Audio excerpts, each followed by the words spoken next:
Hi, this is Tom Petersson from Cheap Trick, and you're on BackstageAxxess.com with me, where the real show begins. I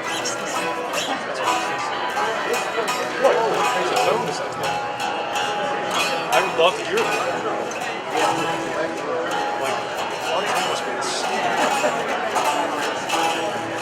So Tom, is it triple R? BackstageAxxess.com. We're here at NAMM 2014 with a bass legend, Tom Petersson of Cheap Trick. How you doing? I'm fine. It's nice to be here.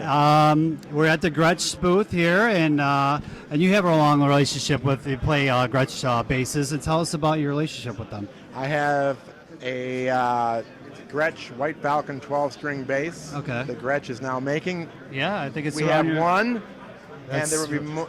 Right here, actually. You want to? There it is. Yeah, we can show them right over here. It's and flying around in that case. Yeah. If it falls down and breaks, we'll just make another one. Right?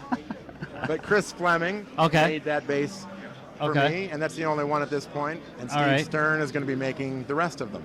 Okay. And when can the fans out there expect it to be? Maybe Cheap Trick fans, I'm sure, want to get a hold of that and for their collection or play it. So when is it going to be out for the public? That I don't know. Okay. That's a Gretsch question for Joe. Wherever Joe went, he disappeared. Okay. I'm trying to find that out myself. Okay. But I have one so far. Okay. So. Is it going to be on the road? Have you been I've had it on the road. Okay. I got it a few months ago. Okay. And I took it right to Japan, and I used it all night, every night for the past several months. It's great. I know you actually. I'm from New York, and you guys played the Seneca Allegheny. So did you actually take it to that show and when was play that? That was end of December. End of December. Yeah.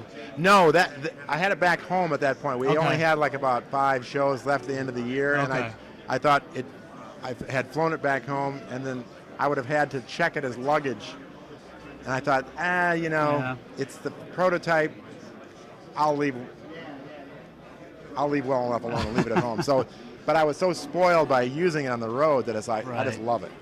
Now, Cheap Trick being a rock and roll institutional band, and a lot of talk is always about the Rock and Roll Hall of Fame and who should be in and who should be out, and Cheap Trick is always at the top of the list of who should be inducted. And how do you guys feel that constantly you guys are overlooked and by the Hall of Fame voters, not by the fans obviously because they want you in?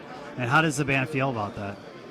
It's something we don't think about or even talk about. It's not really anything that that would be a great honor, obviously, but there's plenty of great artists out there that should be in there. Well, you guys should be in there, and this is we're still pretty young, so I'm only in my 80s. He's kidding. The latest. It's been a while since the last CD has come out, and have you guys been working on any new material? We're always working on new material, and we just come up with ideas when we're traveling around, and then we get together and try to put it together and see what happens. And any possible looking maybe 2014 or anything with new music? We're looking at putting a record out this year, 2014. Are you? Yes. Okay. Any working titles or anything the fans can expect? Working titles? Oh. I gotta get some information. That's like coming up with a band name. It's impossible.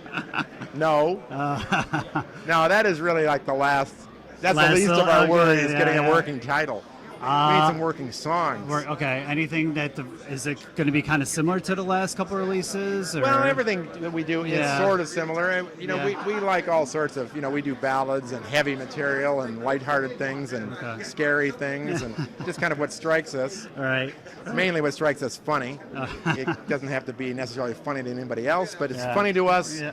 We do it. And Cheap Trick's a very great band, and you have to get the tongue-in-cheek with the band. And now Budokan, I know you guys kind of celebrated that last year doing a tour and whatnot. Now, any other special releases, any DVDs going to be coming out or anything like that from you guys? I don't know. No? Probably, but I don't know. Probably. Okay. So is that kind of hint saying yes, but I can't tell you? I think I know that our first, 5 albums came out just on vinyl just recently. All right, so it's like a re-release kind of, Yeah. But that kind of stuff, I'm not keeping up on it. Right. If I happen to read about it somewhere, I go, oh, that sounds interesting. I'd try to get one of those. Usually it's like when our records came out, we would have to go to the store and buy them. We never get, the record label will send you some like Well, it's a a month download later. now. Yeah, you don't even get to see the artwork. You're like, oh, this is what our album Oh looks like. yeah, it's like the artwork on Budokan. They said, we hate that those cover photos are terrible. I said, Yeah. don't worry, no one's ever going to see this record. Okay, Yeah. well, Biggest live album darn maybe it, I've ever. you can't complain, but yeah, there you are. 2014. What is it? I know you guys have been the Rock and Roll Dogs of touring for 40 plus years. What's the plans for this year? Are you guys hooking up with any other bands or? Well, we don't know yet. It's early, so we just Okay. kind of see what happens, and But you guys will be on the road. we'll be working. Yes. Yeah. Okay. And what else can the fans expect besides like a new album, possibly, maybe some new live music, the DVD, a tour, anything else, and That sounds a new good. bass? New bass. Okay. That's it. That's it. That's a lot. Tom Petersson, bass player, and Cheap Trick, who should be inducted into the Rock and Roll Hall of Fame. Hopefully, it'll be done soon. BackstageAxxess.com here at the NAMM 2014 convention. Thank you for taking the time.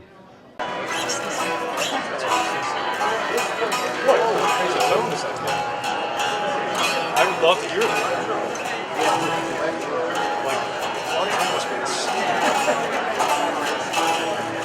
So Tom, is it triple octaves?